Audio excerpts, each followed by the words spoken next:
be from, or anything that says Soho, or that you party there, or like whatever. You knew somebody who lived there. It was just an incredible thing. So instead of having the Statue of Liberty that says New York, or the Brooklyn Bridge that says Brooklyn, that thing, they had this. And another feather on my cap, it was the only work of art in such a famously art district, that identify that area as what it was, Soho, the artistic district of New York City. What about the Keith Haring murals that were also painted on the outside of walls? Well, they were never in Soho, and whenever they were like paid by somebody else to do it. When he graffiti the subways, he started by drawing with chalk on the cancel advertisements in the subways, because they used to put a black piece of paper on it. So he used to go there at nights and then just, paint on it. Then they wanted to make him, him and Basquiat were the two at the forefront of it that were absorbed by the system, because Basquiat was not the only one, but they did have done the Crash, Rev. There was a guy called Rev, two of them, and there were many of them around, and they drove the whole area crazy. But they have been arrested, and they have been, they were hooligans, as they call them. These two were tame, they work in galleries, they didn't bother anybody. And Basquiat, I gotta admit, he's a genius. I try to imitate his work, and I can't. So, the guy must have been very high or something, to reach that point, he just got anything and just painted that thing, and then he made his crown, and then he made his skull, and that's it. So the AIDS epidemic took both of their lives. That's right. Well, no, the only Keith Haring. Basquiat died an overdose of cocaine, heroin or something. He had cleaned himself in California, and they were not paying him money because they thought that he was using it. He was using too much. He was going to kill himself because he could have a party and go to London and with friends for lunch and come back, and this kind of thing. He was making so much money, and for a person who was addicted to this, it was a death sentence. So after he returned from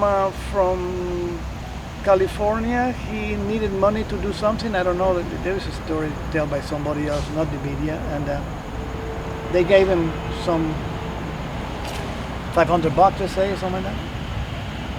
And he went directly to a friend of his, and he bought this thing that was too pure for somebody who just came out of rehab. And that did him in. And the guy that sold it to him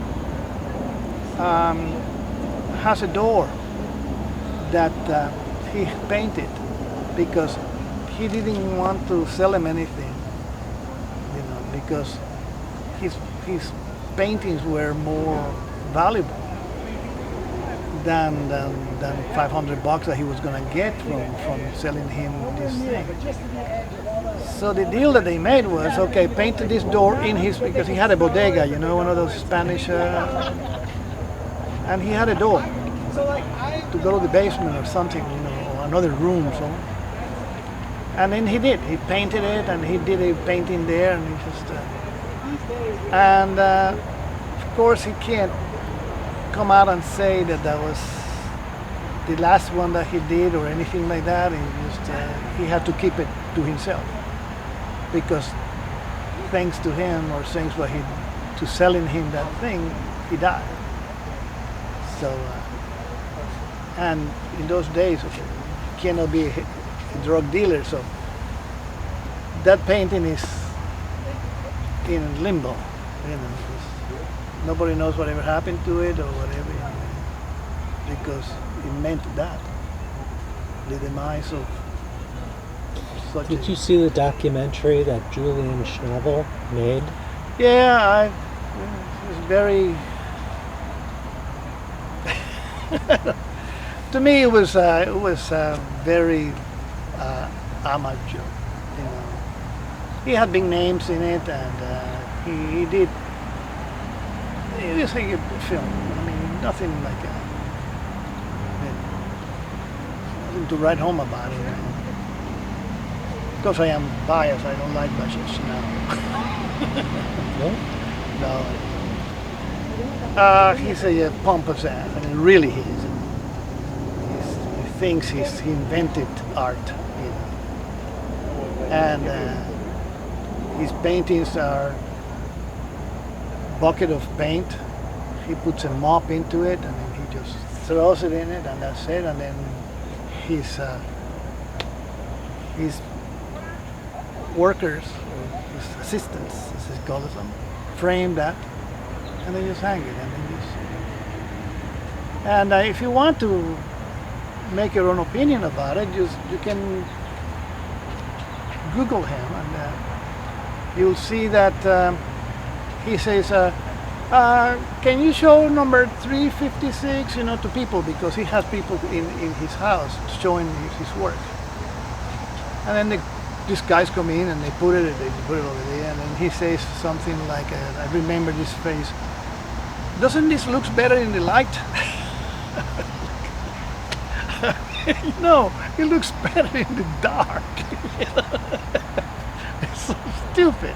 You know, maybe, I don't know what he meant to say by that, but you know, maybe in the light it has some, I don't know, every painting looks better in the light, you know, than in the dark. But that's how he talks. That's like our dear president, you know. So,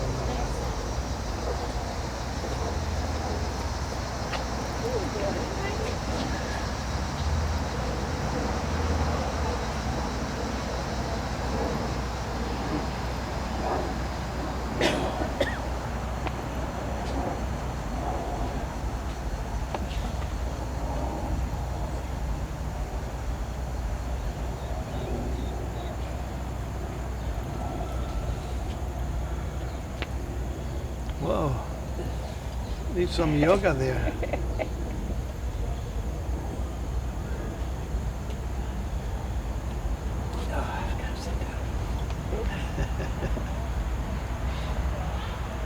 Well, you were not kidding when you said that we were going to be here until 6 o'clock. 10 after 5, I mean 5 to 5. Not complaining, you know, just gotta get as much out of you as I can.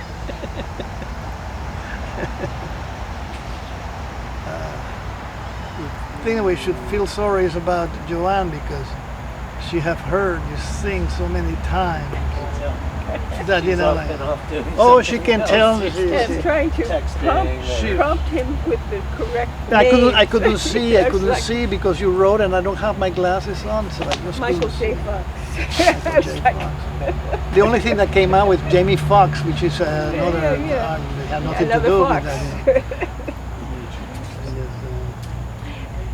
You're Wall was also in a sitcom, and I can't remember the name of it. It was only on for one season. NBC, ABC, something like that. And but they used it as to show that you were in New York, and they zoomed in on the wall, and then they went to buildings, and then these people lived in SoHo. That was the idea. So they used the wall. It was like Friends, that show called Friends, something like that. Except it wasn't popular. It wasn't. It didn't last a only week. one season. Maybe a shot or something. But We have a tape of it. I can give you the opening. We also have a secret of my success part here. It makes me feel good, when people recognize me. That's because The Japanese all the Japanese was the tour guide. They had a tour guide of SoHo, and they used his film to show the SoHo picture, and then there's all the Japanese in writing color in San Francisco. From San Francisco, somebody gave me We got a copy of it, yeah. copy of it, a magazine. And a friend of mine that had a Spectra. I don't know if you ever heard of a Spectra. He had a big company, photography, and he went to Germany, and he went to buy or find out something about the Hasselblad, some business that he was going to do, something, I don't know. And when he entered the office of these people, the first thing that he saw was the "I am the best artist," big, like a mural kind of a thing on the wall. So he took pictures of it, and then he brought him back to me, and he said, "Hey, Rene," like that, because he lived around the block, Spectra was around, so I went to Germany. Look, you're famous even in Germany. And you look at this, So he was like, wow, And we were in the Vatican, once, and we were looking for. The only thing that I wanted to see was dead popes. They had I don't know what they call that. The catacombs, where they have all these dead popes. And so that's the only thing that I wanted to see was that. So we went looking for that, the catacombs.